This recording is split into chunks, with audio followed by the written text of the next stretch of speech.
দুনিয়া থেকে বিদায় হবেন হযরতে খাদিজা রাদিয়াল্লাহু তাআলা আনহা। দুনিয়া থেকে বিদায়ের ডাক পড়ে গেলেন।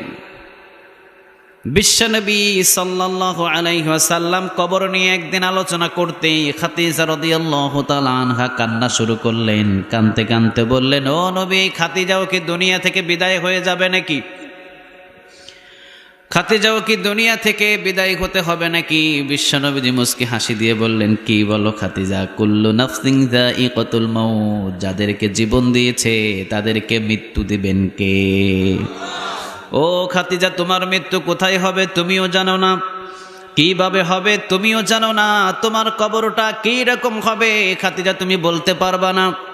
তোমার কবরটা কি জান্নাতের বাগান হবে নাকি জাহান্নামের গর্ত হবে কেউ বলা যায় না। খাদিজা রে, আল কবর রাউদাতুম মির রিয়াদিল জান্নাহ আও হুফরাতুম মিন হুফারিন নার। ও খাদিজা, কারো জন্য কবর হয়ে যায় জান্নাতের বাগান, আবার কারো জন্য কবরটারে জাহান্নামের গর্ত বানাইয়া দেন কে?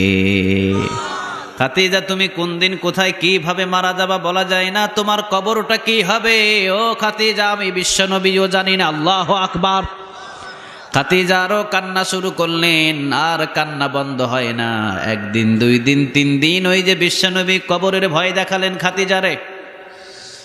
আমরা প্রতিদিন কবর সম্পর্কে আলোচনা শুনি, এরপরেও দুই চোখ দিয়ে এক ফোঁটা কোনোদিন পানি পড়ে নাই, ঠিক না বে ঠিক? কিন্তু যেই দিন নসিহত করলেন বিশ্বনবী খাদিজার কাছে, ও খাদিজা, তোমারে কবরও ছাড়বে না, মৃত্যু তোমাকে ছাড়বে না, ওই দিন থেকে খাদিজার একটা দিন পর্যন্ত ঘুম নাই। রাতের বেলা হঠাৎ করে জেগে যেতেন।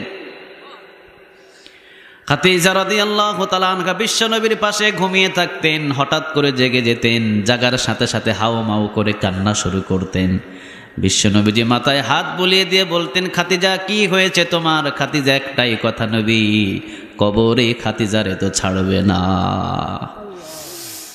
এমন কোন রাত নাই যে খাদিজা কান্না করলেন না। ঘুমাইতে পারে না, ঘুমাইলেই ঘুম থেকে জেগে উঠে চিৎকার দিয়ে ওঠেন, কবর কবর। এই খাদিজা কবর ছাড়বে না, বারবার চিৎকার দিয়ে বিশ্বনবীজি বললেন, খাদিজা টেনশন করো না, পেরেশান করো না, খাদিজা রে, তোমার কবর সম্পর্কে আমি আমার আল্লাহর কাছে দোয়া করে দেব। খাদিজা রাদিয়াল্লাহু তাআলা আনহা বললেন, দোয়া করলেই হবে না, আমার তিনটা প্রশ্নের জবাব আপনাকে দিতে হবে এবং তিনটা ওয়াদা আমার কাছে করতে হবে। সুবহানাল্লাহ বলেন। এই তিনটা জিনিস আমি আপনার কাছে চাই, যদি আপনি দেন খাদিজা টেনশন মুক্ত, আর যদি না দেন তাহলে খাদিজার কান্না জীবনে বন্ধ হবে না। বিশ্বনবীজি বললেন, খাদিজা, জীবনে কোনোদিন আমার কাছে কোনো জিনিস চাও নাই, মুখ ফুটে কোনোদিন আমার কাছে একটা শাড়িও চাও নাই, কোনো জিনিস খাবারও চাও নাই, কারণ তুমি তো জানো এই মুহাম্মাদের সংসারটা হলো অভাবে সংসার। অথচ খাদিজা রাদিয়াল্লাহু তাআলা আনহা মক্কার ভিতরে সবচেয়ে ধনী ছিলেন, মক্কার ভিতরে সবচেয়ে বড় ব্যবসায়ী ছিলেন।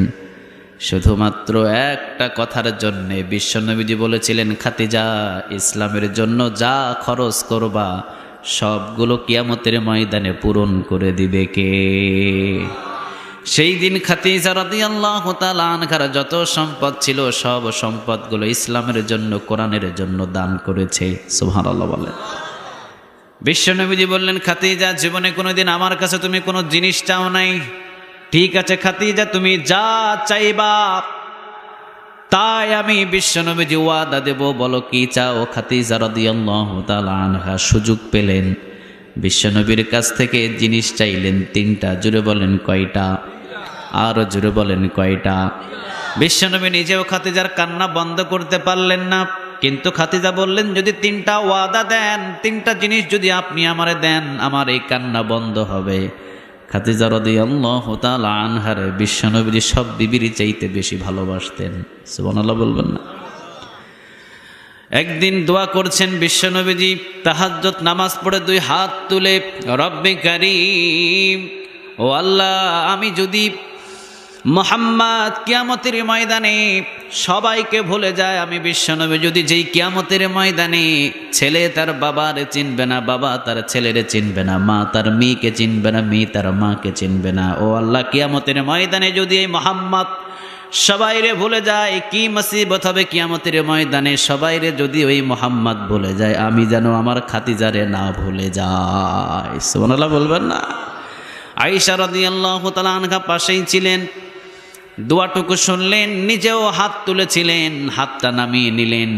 আয়েশা রাদিয়াল্লাহু তাআলা আনহা প্রশ্ন করলেন, ও নবী, আপনি 25 বছর বয়সে 40 বছরের মেয়েকে বিবাহ করেছিলেন, ওর চাইতে সুন্দর কি বিবি আপনি পান নাই? বিশ্বনবী বললেন, আয়েশা, জীবনে কোনোদিন আমার খাদিজা সম্পর্কে বাজে কোনো কথা বলবা না। সুবহানাল্লাহ বলে। আয়েশা, তোমরা সবাই হলে আমার সুখের দিনের স্ত্রী, আর খাদিজা আমার এমন দিনের স্ত্রী যেই দিন মক্কার ভেতরে মাথা রাখার মতোই মুহাম্মাদের কোনো জায়গা ছিল না। সুবহানাল্লাহ বলবেন না? সারা রাত আমি কালেমার দাওয়াত দেওয়ার জন্য বাহিরে ছিলাম। দিনের বেলা কালেমার দাওয়াত নিয়ে আমি মক্কার কোনো জায়গায় যেতে পারতাম না, এই জন্য রাতের বেলা আমি বাহির হতাম। সারা রাত কালেমার দাওয়াত দেওয়ার পর যখনই আমি আমার এই খাদিজার ঘরে আসতাম, দরজার ভিতরে টোকা দিতাম, মনে হতো দরজায় টোকা দিই নাই, টোকা দিয়েছি খাদিজার পিঠের উপরে। দরজায় টোকা দিতে দেরি, খাদিজা দরজা খুলতে বিন্দু পরিমাণ দেরি করতো না। প্রশ্ন করলে বলতো, ও নবী, আপনি যাবেন কালিমার দাওয়াত দিতে, আর এই কোরআনের জন্য যদি আমি কিছু রাত জেগে জেগে দরজায় পাহারা না দিয়ে থাকি, তাহলে কিয়ামতের ময়দানে আল্লাহ প্রশ্ন করলে কোনো জবাব দিতে পারবো না। বিশ্বনবীজি খুব ভালোবাসতেন খাদিজা রাদিয়াল্লাহু তাআলা আনহা। জিনিস চাইলেন 3টা, জোরে বলেন কয়টা? আর জোরে বলেন কয়টা?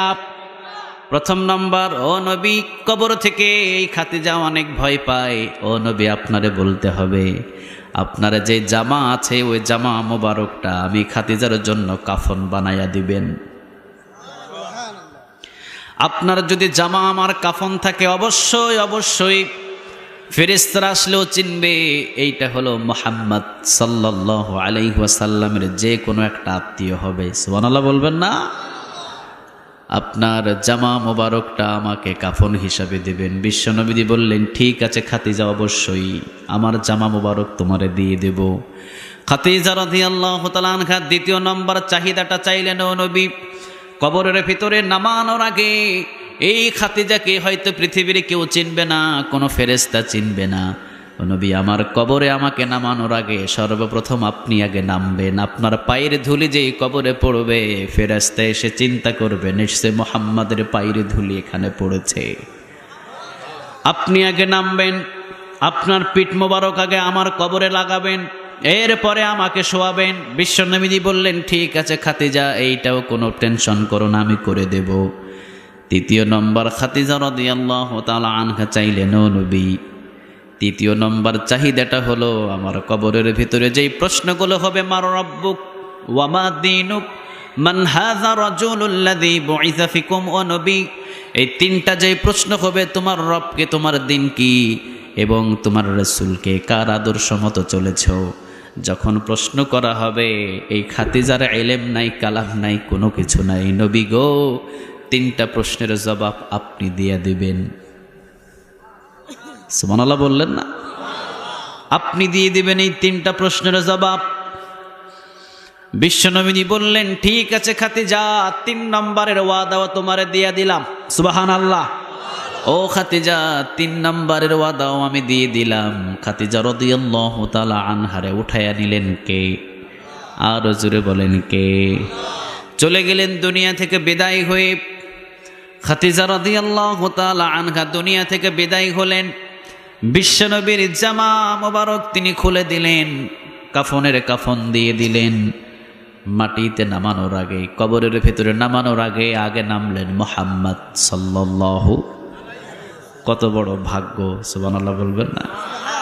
হযরত ওমর রাদিয়াল্লাহু তাআলা আনহু তিনি বলতেন, আমার রাসূলকে যদি বিশ্বনবীর কোনো উম্মত একবার স্বপ্নে দেখে, আমার আল্লাহ তার জন্য জান্নাত ওয়াজিব করে দেবে। কয়বার দেখতে পেয়েছেন আমার রাসূলকে স্বপ্নের ভিতরে? কিন্তু ওমর রাদিয়াল্লাহু তাআলা আনহু বলতেন, এমন কোন রাত ছিল না আমার রাসূলের সাথে ওমরের দেখা হতো না। হযরত আলী রাদিয়াল্লাহু তাআলা আনহু তিনিও বলতেন, এমন কোন রাত নাই যে বিশ্বনবীর সাথে রাতের বেলা আমার দেখা হতো না। সুবহানাল্লাহ। রাতের বেলা যদি আকিস বিড়ি গন্ডেল বিড়ি টাইনা টাইনা যদি ঘুমান, শয়তানের সাথে দেখা হবে, রাসূলের সাথে জীবনে কোনো দিন দেখা হবে না। ঠিক না বে ঠিক? জীবনে কোনোদিন রাসূলের দেখা পাবেন না। প্রতিদিন দোয়া করবেন, ওযু করবেন, ঘুমাবেন, আর মনের আশাটা পূরণ করার জন্য দোয়া করবেন, প্রেমে পড়বেন। অবশ্যই দেখবেন মৃত্যুর আগে হয়তো একদিন দেখাও দিয়ে দিতে পারে। ঠিক না বে ঠিক?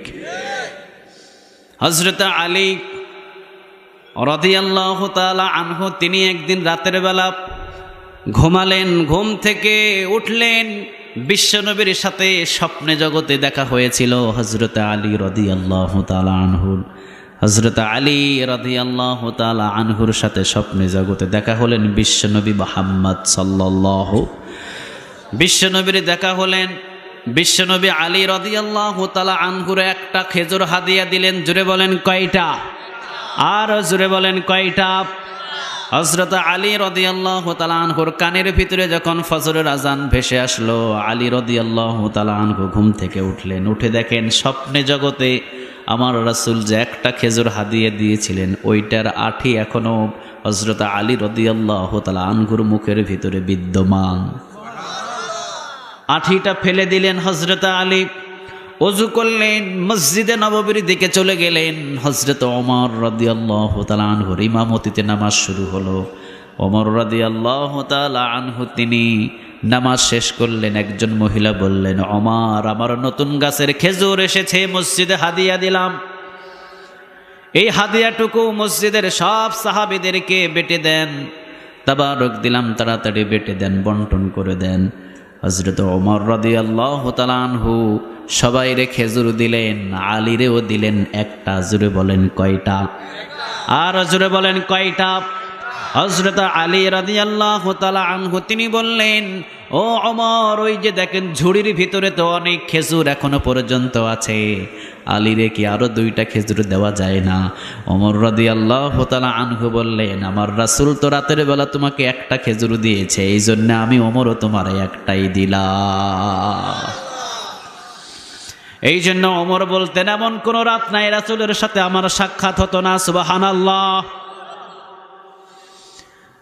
এই জন্য সারাদিন যেইটারে টেনশন করবেন, সারাদিন যেই ভালোবাসার গান গাইবেন, রাতের বেলা দেখবেন স্বপ্ন জগতে ওইটাই আপনার মস্তকে আসবে। ঠিক না বে ঠিক? এই জন্য বিশ্বনবীজি সাল্লাল্লাহু আলাইহি ওয়াসাল্লাম সর্বপ্রথমই কবরে নামলেন। কবরে নামার পর বিশ্বনবী সাল্লাল্লাহু আলাইহি ওয়াসাল্লাম নামার সাথে পিঠ মোবারক লাগালেন। খাদিজা রাদিয়াল্লাহু তাআলা আনহাকে কবরের ভিতরে শুইয়ে দিলেন। কবরের ভিতরে শুইয়ে দেওয়ার পর বিশ্বনবী উপরে উঠলেন, উপরে মাটি চাপা দিয়ে দিলেন। সব সাহাবীদেরকে বললেন, সাহাবীরা চলে যাও। সব সাহাবীরা চলে গেলেন দূর দূরান্তে, সন্ধ্যা পর্যন্ত দাঁড়িয়ে আছে। প্রায় সারাদিন শেষ, সন্ধ্যা পর্যন্ত এখনো পর্যন্ত সাহাবীরা বারবার আসে, ও নবী চলেন, বাড়ির দিকে চলেন। বিশ্বনবীজি বলেন, না, আমার খাদিজার সাথে তো আমার ওয়াদা দেওয়া আছে। সহি হাদিসের বর্ণনা, আমাদের মতো নগণ্য গোলামদেরকে যখন কবরের ভিতরে শোয়াবে, 40 কদম দিতে যতটুকু দেরি, ততটুকু দেরির ভিতরে দুইজন ফেরেশতারে আমাদের কবরের ভিতরে পাঠায়া দিবেন কে? আর জোরে বলেন কে?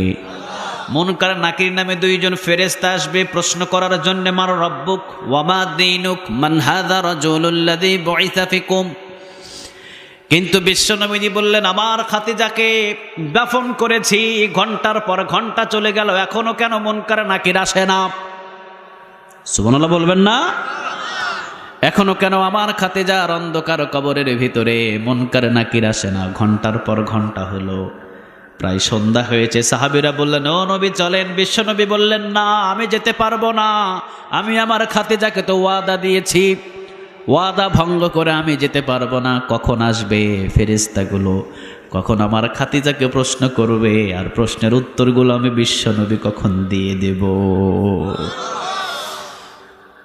জিবরিল আলাইহিস সালাম ঝপ করে পড়লেন, বিশ্বনবীর সামনে পড়লেন।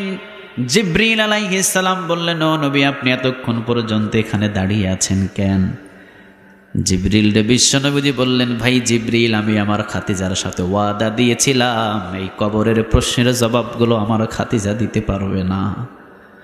আমার খাতিজা কবর থেকে খুব ভয় পেতেন, অন্ধকার কবর থেকে 24টা ঘন্টা আমার খাতিজা কান্না করতেন, এই জন্য আমার কাছে ওয়াদা নিয়েছিল ওই কবরের প্রশ্ন প্রত্যেকটা যেন আমি বিশ্বনবী দিয়ে দিই। জিবরিল বললেন, ও নবী, আপনাকে দিতে হবে না, কারণ এই খাতিজাকে পৃথিবীর কেউ যদিও ভালো না বাসতে পারে, আপনি যতটা বেশি ভালোবাসেন আপনারা চাইতে আরেকজন আরো একটু বেশি ভালোবাসে, বলেন তো তিনি কে? কারণ এই খাতিজা কোরআনের জন্য নিজের সব সম্পদগুলো বিলীন করে দিয়েছে। এই খাতিজা কোরআনের জন্য যত সময় ব্যয় করেছে অন্য কোনো নারীরা এখনো পর্যন্ত পারে নাই। আপনি কোরআনের দাওয়াত দিতে বাহিরে যেতেন, সারা রাত এই খাতিজা দরজার পাশে দাঁড়িয়ে থাকতো। আল্লাহ তাকে সম্মান দিয়েছে। ও নবী, প্রয়োজন নাই, আপনি বাড়ির দিকে চলে যান। খাতিজার কবরের ভিতরে ফেরেশতা কখনো আসবে না, কারণ খাতিজার প্রত্যেকটা প্রশ্নের জবাব দিয়ে দিয়েছে আরশে আজিমে বসে, বলেন তো তিনি কে? এই জন্যে ইন্নাহু লাকুরআনুন কারীম, সম্মানিত কিতাবের সাথে যদি সম্পর্ক করেন, বলেন তো দেখি আপনার সম্মানগুলো বাড়িয়ে দিবে কে? আর জোরে বলতে হবে কে? হযরত সাআদ সালামী রাদিয়াল্লাহু তাআলা আনহু এই কোরআনটারে বেশি সম্মান করতেন, কোরআনের প্রেমের ভিতরে পড়লেন। বলেন তো দেখি সাআদ সালামী রাদিয়াল্লাহু তাআলা আনহুর সম্মানটারে বাড়াইয়া দিয়েছিলেন কে? এই জন্য কোরআন শোনার জন্য যারা আমরা এই ময়দানে বসেছি, আমাদের সম্মান এখন বেশি না কম? আর জোরে বলতে হবে, বেশি না কম? এই জন্য কোরআনের জন্য যখনই আপনি সময় দেবেন প্রত্যেকটা সময় লিপিবদ্ধ করে রেখে দেন কে? একটা হরফ পড়বেন 10টা নেকি, জোরে বলেন কয়টা? 2টা হরফ পড়বেন 20টা নেকি জমা করে দিবে কে? এই জায়গার ভিতরে যদি আমি একটা আয়াত তেলাওয়াত করি, আপনারা হয়তো বা জানেন না তেলাওয়াত, শুধুমাত্র কান খাড়া করে তেলাওয়াতটা শুনলেন। আয়েশা রাদিয়াল্লাহু তাআলা আনহা বললেন, একটা আয়াত তেলাওয়াত করলে যে তেলাওয়াত করলো যতগুলো নেক পেয়েছে, যে কানটাকে খড়গোশের মতন খাড়া করে তেলাওয়াতটা শুনেছে, তার আমল নামায় ওই পরিমাণ নেক জমা করে দিয়েছেন কে?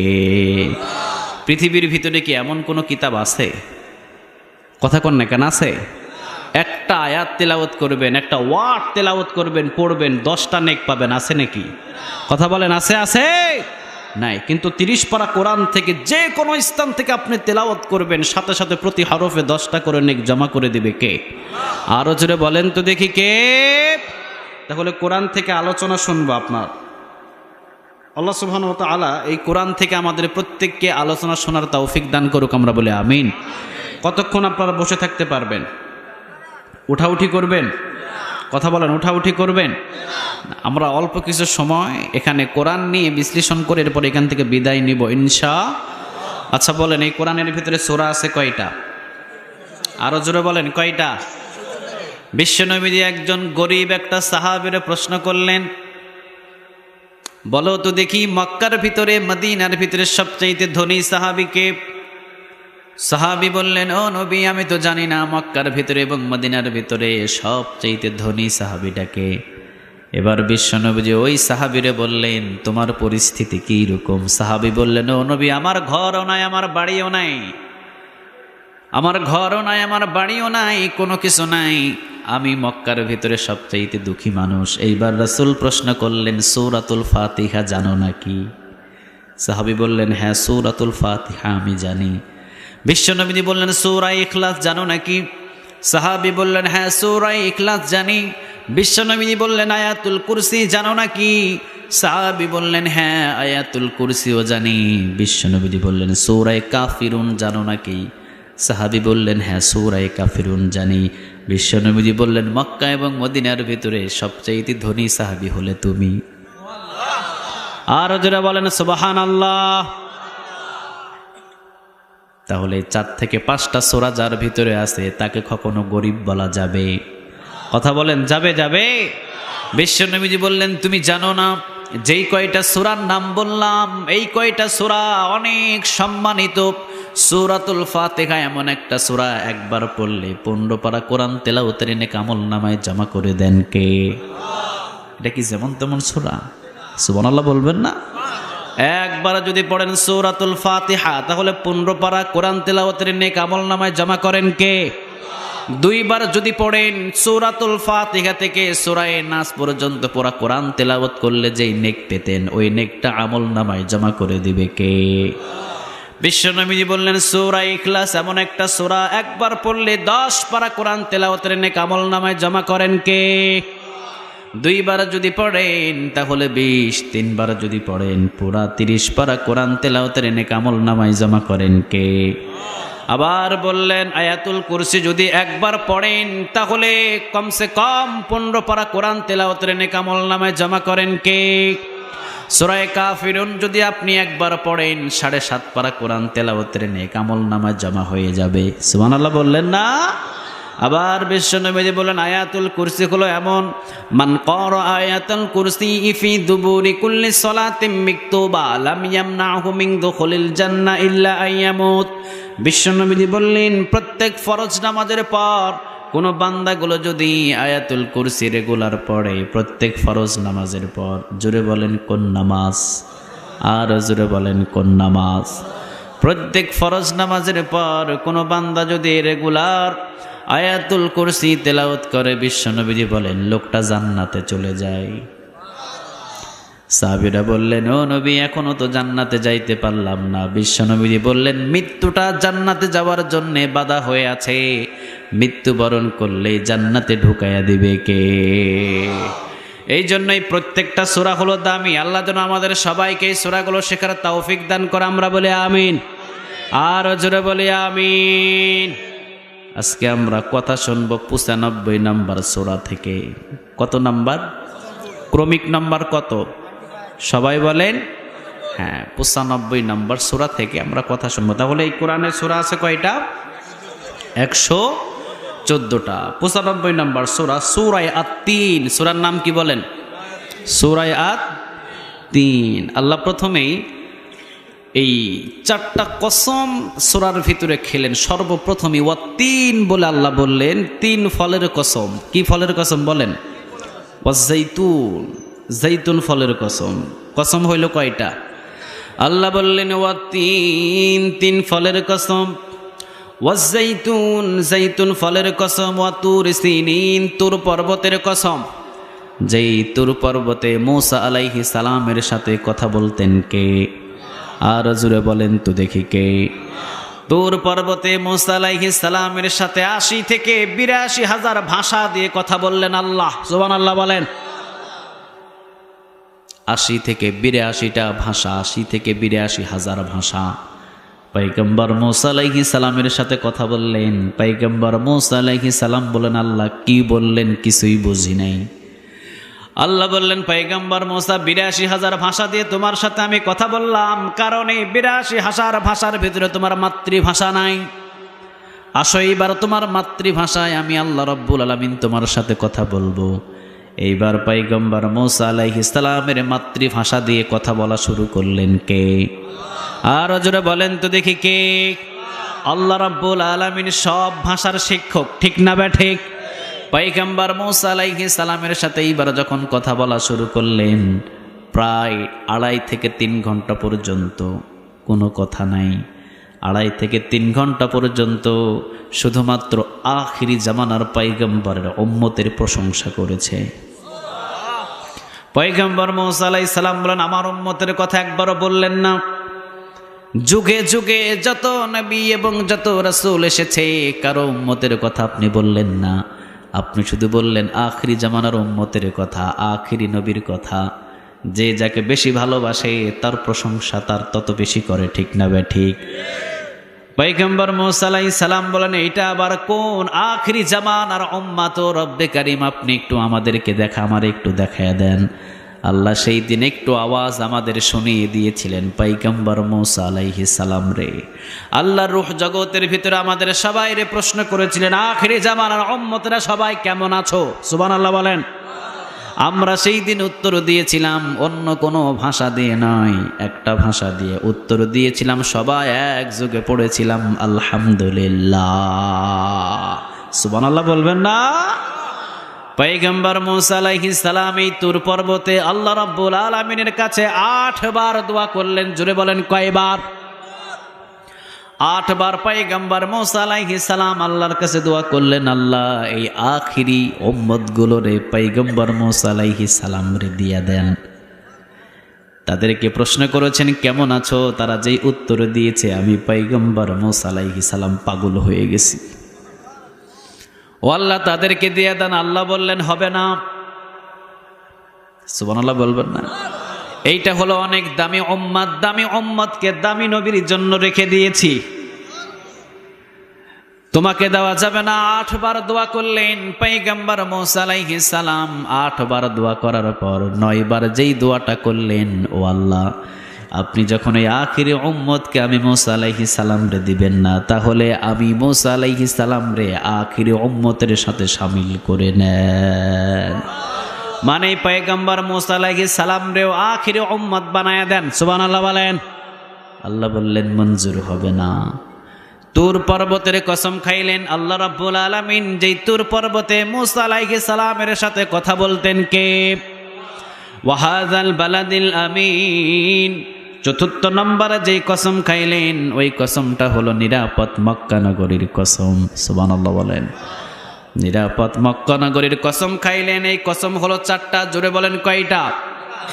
প্রথম নম্বর ওয়াত্তিন ওয়াজ্জাইতুন ওয়াতুর সিনিন ওয়াহাযাল বালাদিল আমিন। 4টা কসম খাওয়ার পর আল্লাহ রাব্বুল আলামিন এইবার বললেন লাকাদ খালাকনাল ইনসানা ফি আহসানি তাকওয়িম। সুবহানাল্লাহ। আল্লাহ 4টা কসম খাওয়ার পর দামি কথা এবার সব মানুষদেরকে জানিয়ে দিলেন। লাকাদ খালাকনাল ইনসানা ফি আহসানি তাকওয়িম। বান্দা তোদেরকে আমি সৃষ্টি করেছি অবয়ব সুরত দিয়ে, মানে পৃথিবীর সব চাইতে শ্রেষ্ঠ করে মানুষকে বানাইছেন কে? আর জোরে বলেন তো দেখি কে? আল্লাহ রাব্বুল আলামিন বললেন মানুষকে বানাইছি পৃথিবীর সবচাইতে শ্রেষ্ঠ করে, আসমানের চাইতেও সুন্দর, জমিনের ভিতরে যা কিছু আছে সব থেকে সুন্দর, ওই চন্দ্র থেকে সুন্দর, ওই নক্ষত্র থেকে সুন্দর। আল্লাহ রাব্বুল আলামিন বলেন পৃথিবীর সব থেকে মানুষকে সুন্দর করে বানিয়েছেন কে? কালো হলেও সুন্দর। সুবহানাল্লাহ বলবেন না?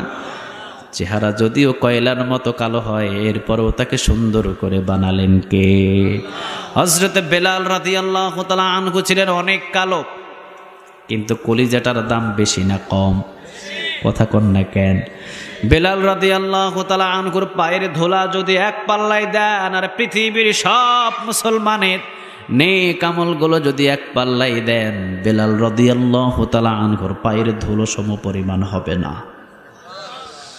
যদিও চেহারা কালো, কিন্তু কলিজাটা অনেক সাদা। ঠিক না বে ঠিক? এই জন্য আল্লাহ নিজেই বলতেন আমার নবীরে, ও নবী আপনি সবাইরে জানিয়ে দেন ইন্নাল্লাহা লা ইয়ানজুরু ইলা সুওয়ারিকুম ওয়া আমালিকুম ওয়ালাকিন ইয়ানজুরু ইলা কুলুবিকুম ওয়া আমালিকুম। পৃথিবীর কোনো মানুষের চেহারা দেখে দেখে আমি জান্নাতটা বন্টন করব না, কলিজাটা দেখব, কলিজা। সুবহানাল্লাহ বলবেন না? বেলালের চেহারাটা যদিও কালো, কিন্তু কলিজার ভিতরে ভালোবাসা ছিল কার? আর যারা বলেন তো দেখি কার? বেলাল রাদিয়াল্লাহু তাআলা আনহুরে ভালোবাসতেন কে? আর যারা বলেন কে? বেলাল রাদিয়াল্লাহু তাআলা আনহুর চাইতে দেখতে অনেক সুন্দর ছিলেন আবু লাহাব। দেখে সুন্দর হলে কি হবে? আবু লাহাবের জাহান্নামের খবর পাঠায়া দিলেন কে? বিপক্ষে সূরা নাজিল করে দিলেন কে? এই জন্য আল্লাহ বললেন বান্দা পৃথিবীর সব থেকে আমি মানুষকে সৃষ্টি করেছি, তবে কালো হলেও সুন্দর। তবে আল্লাহ বলেন সুন্দর হতে হবে চেহারা নয়, সুন্দর হতে হবে আরবিতে যার নাম বলা হয় কলব। ঠিক না বে ঠিক? এইটা যদি সুন্দর হয় আপনি দামি হয়ে যাবেন, আর এইটা যদি কালো হয় আপনারে নিম্নগামী করে দিবে কে? বেলাল রাদিয়াল্লাহু তাআলা আনহুর চেহারা সুন্দর না, কিন্তু এইটা সাদা। ঠিক না বে ঠিক? এতটাই সাদা। বেলাল রাদিয়াল্লাহু তাআলা আনহু দুনিয়াতে ছিলেন বিশ্বনবীজি মেরাজের রাতে যখন জান্নাতে ঘোরাঘুরি করছেন, বিশ্বনবীজি বলেন একটা খড়মের আওয়াজ জান্নাতের ভিতরে। আমি বিশ্বনবী ডান দিকে তাকালাম, বাম দিকে তাকালাম, পিছনে তাকালাম, সামনে তাকালাম, বেলাল রাদিয়াল্লাহু তাআলা আনহুর খড়মের আওয়াজ আমি খেয়াল করে দেখলাম জান্নাতের ভিতরে পেয়েছি। বেলালরে প্রশ্ন করলেন, বেলাল তোমার খড়মের আওয়াজ আমি জান্নাতে পেয়েছি, সুবহানাল্লাহ। বেলাল রাদিয়াল্লাহু তাআলা আনহু তিনি বললেন, ও নবী জানি না এই সম্মান আমারে কে দিয়েছে, আসলে বেলালের সম্মান দিয়েছেন কে? বেলাল তো ইসলামের জন্য কষ্ট কম করে নাই, অনেক কষ্ট করেছেন বেলাল রাদিয়াল্লাহু তাআলা আনহু। যেমন কষ্ট করেছে আল্লাহ চেহারা দেখেন নাই, আল্লাহ রাব্বুল আলামিন শুধু কল্পটা দেখেছে, দেখে দেখে সম্মানিত করেছেন কে? সবাই বলেন কে? মুআজ্জিন ছিলেন হযরতে বেলাল রাদিয়াল্লাহু তাআলা আনহু। বিশ্বনবীজি ছিলেন ইমাম, ইমামের মুআজ্জিন বেলাল, সুবহানাল্লাহ বলেন। বিশ্বনবীর কাছে কয়েকজন সাহাবী এসে বললেন, ও নবী মুআজ্জিনরা এখন আর আমাদের পছন্দ হয় না, বেলালের মতো মুআজ্জিন এখন আর রাখেন না, মুআজ্জিনটারে চেঞ্জ করে ফেলেন। বিশ্বনবী দেখলেন প্রায় অধিকাংশ সাহাবী বলে মুআজ্জিনরে চেঞ্জ করার জন্যে। বিশ্বনবী বললেন কি জন্যে মুআজ্জিনরে চেঞ্জ করব? বলতে হবে তোমাদেরকে। তারা বললেন মুআজ্জিনকে চেঞ্জ করবেন কারণ রাষ্ট্রদূত যখন আমাদের দেশের ভিতরে আসে বাহরাইন থেকে, অন্যান্য কান্ট্রিগুলোতে থেকে যখন আসে, বেলাল যখন আজান দেয় সবাই বলে দেখো বেলালের চেহারা, ইসলাম যেইরকম দুর্বল বেলালের চেহারা ওইরকম কুৎসিত, নাউজুবিল্লাহ বলেন। এমন কথা বললে নবী আমাদের লাজ ইজ্জত শরম সব কমে যায়। সুন্দর দেখে, চেহারা সুন্দর দেখে একজন মুআজ্জিন আপনি বানায়া দেন। বিশ্বনবী সাল্লাল্লাহু আলাইহি ওয়াসাল্লাম বেলালকে বলবে না, কিন্তু জোর করে বলালেন সবাই। বিশ্বনবীজি বললেন, বেলাল তুমি কালো বলে তোমার চাকরিটা হবে না, তুমি যখন আজান দাও তখন সবাই নাকি অপমান হয়ে যায়, তোমার আজান ফজর নামাজ থেকে বন্ধ, বেলাল ফজর থেকে আর আজান দিতে হবে না। বেলাল রাদিয়াল্লাহু তাআলা আনহু কষ্ট পেলেন।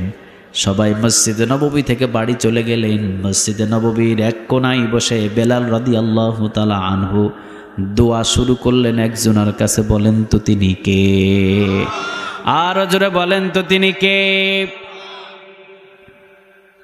আল্লাহ রাব্বুল আলামিনের কাছে দুই হাত তুললেন, আল্লাহ পৃথিবীর সবাই যদি এই বেলালরে ভুলে যায়, আপনার তো ভোলার কথা ছিল না, কিন্তু আপনি আমারে ভুলে গেলেন কেমনে?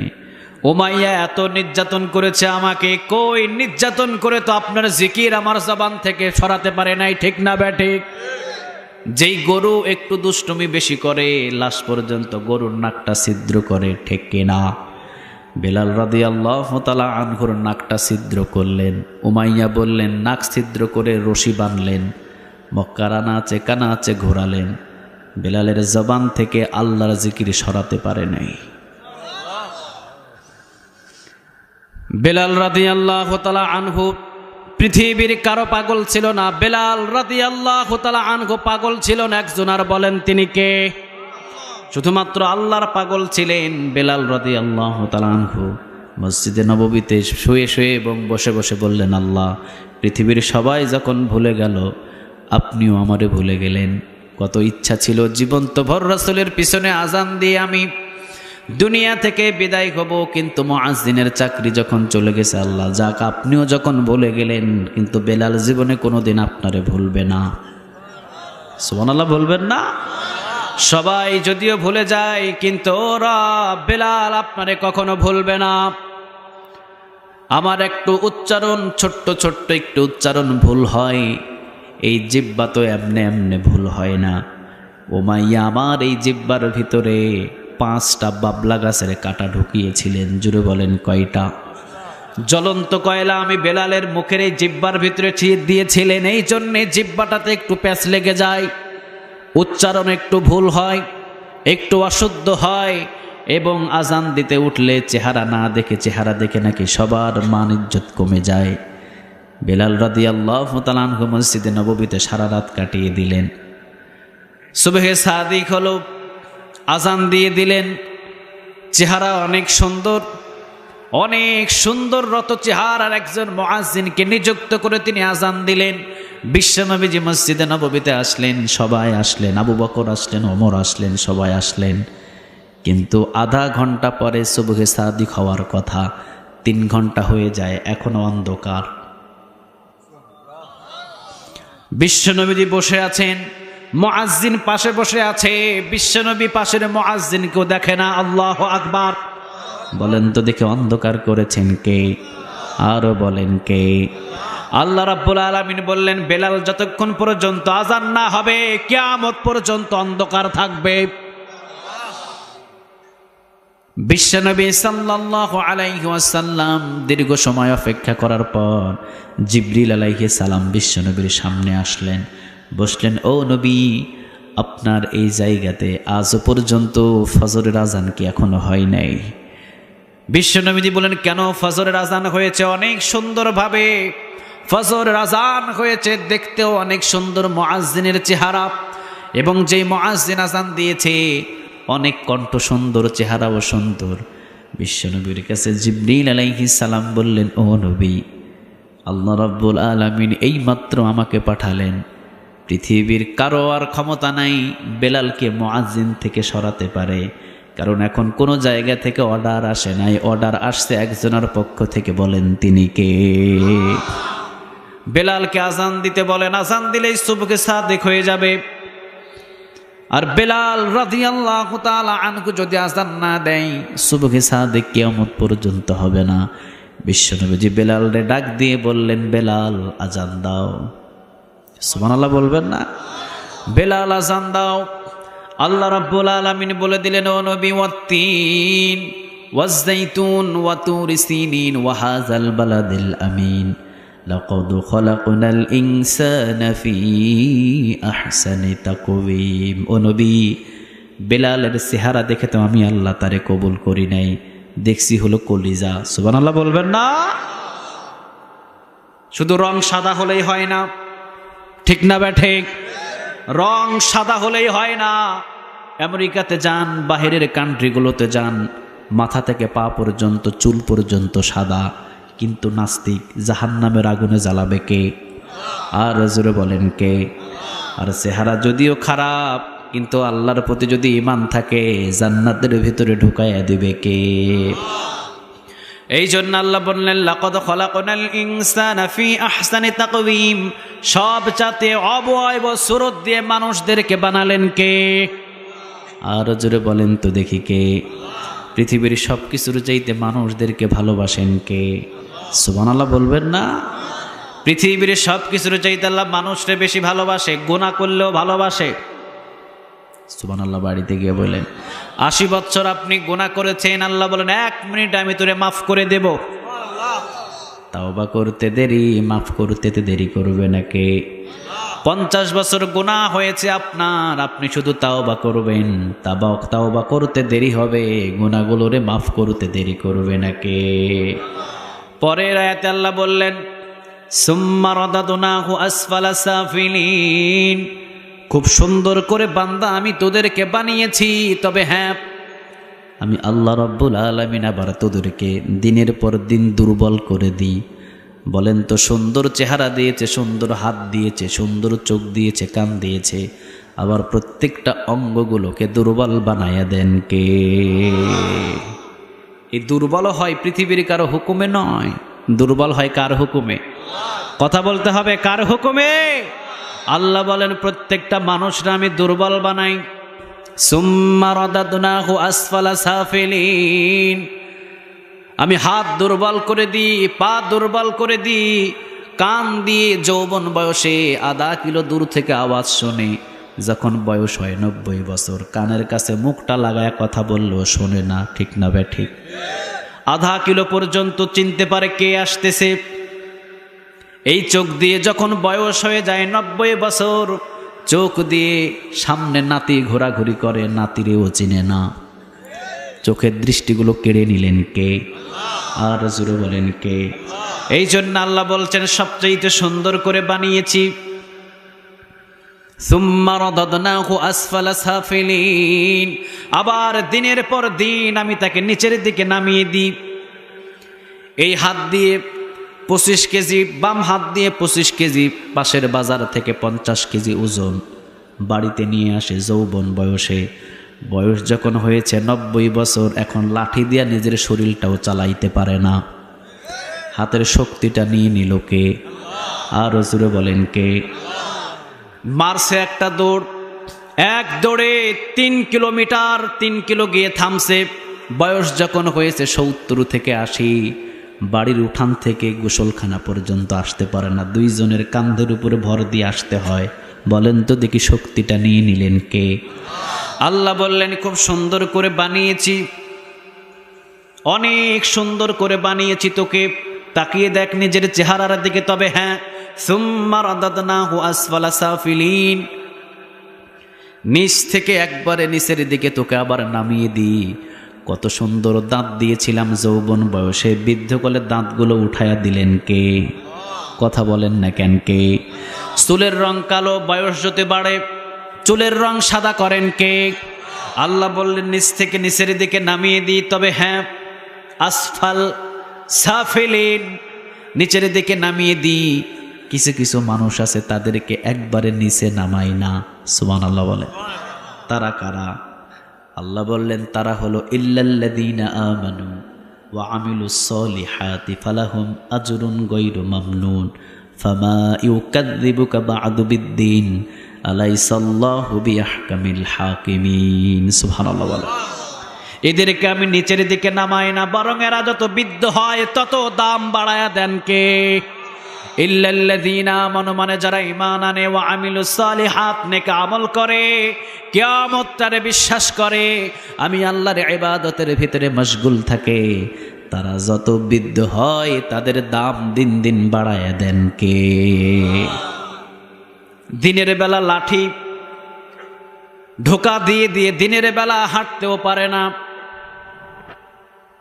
দিনের বেলা 2 জনের কাঁধের উপরে ভর করে অজুখানায় যাই, অজু করে, খাবার নিজে হাত দিয়ে উঠাইতে পারে না। কিন্তু ওই মানুষটা যখন রাতের 2টা বাজে ঠান্ডা পানি দিয়ে অজু করে ঘন্টার ভর ঘন্টা তাহাজ্জুদ নামাজে দাঁড়িয়ে থাকে, যেটা যুবকও পারে না। ঠিক না বে ঠিক? আল্লাহ বললেন, সুম্মা রাদাদনাহু আসফালা সাফিলিন, নিচ থেকে একদম কিছু মানুষদেরকে আমি নিচের দিকে নামিয়ে দিই। তারা কারা? তারা হলো নাস্তিক, তারা কখনো মুসলমান নয়, তাদেরকে আমি নিচ থেকে একদম নিচের দিকে নামিয়ে দিই। তবে হ্যাঁ, ইল্লাল্লাযীনা আমানু, যারা ঈমানের উপরে অটল থাকে, তারা যত বৃদ্ধ হয় তাদের দাম দিন দিন বাড়ায়া দেন কে? আল্লাহর কাছে দোয়া করি, আল্লাহ আমাদের সবাইকে ঈমানের উপরে অটল থাকার তৌফিক দান করে দাও। ঈমানদারদের জন্য জান্নাতের দরজা খোলা রেখেছেন কে? আর জোরে বলেন তো দেখি কে? ঈমানের উপরে যদি দাবি করেন, কোরআনের প্রয়োজন আছে না নাই? আর জোরে বলেন, আছে না নাই? আপনার সন্তান মাদ্রাসায় যদি দিয়ে দেন, দুনিয়া থেকে বিদায় যদিও আপনি হয়ে যান, এই প্রতিষ্ঠান যদি ওই জায়গায় থাকে, আপনার সন্তান যদি প্রতিষ্ঠানে লেখাপড়া করে, কোরআনের যা কিছু শিখবে, এক একটা নেক আপনার আমল নামায় আল্লাহ জমা করে দেবে। বিশ্বনবীজি বললেন, সন্তান যখনই মাদ্রাসায় যাবে, আউযু বিল্লাহ বিসমিল্লাহ শুরু করবে, বাবার পিছনের গুনাহ আল্লাহ মাফ করবে। যতগুলো টাকা সন্তানকে প্রতিষ্ঠানে পড়ানোর জন্য খরচ করবে, সদকায়েতুল জারিয়ার নেক বাবার আমল নামায় জমা করে দেবে কে? আবার বিশ্বনবীজি বললেন, কোন সন্তান যদি মা এবং বাবার কবরের পাশে দাঁড়িয়ে 2 হাত তুলে দোয়া করে, মাসির মাথা পরিমাণ সমপরিমাণ যদি ছোট্ট 2 চোখের কোনায় পানি জমে যায়, আল্লাহ বলেন মা বাবার কবরের আযাব মাপ। আল্লাহ প্রতিষ্ঠানটারে কবুল করুক। আর জোরে বলেন আমিন।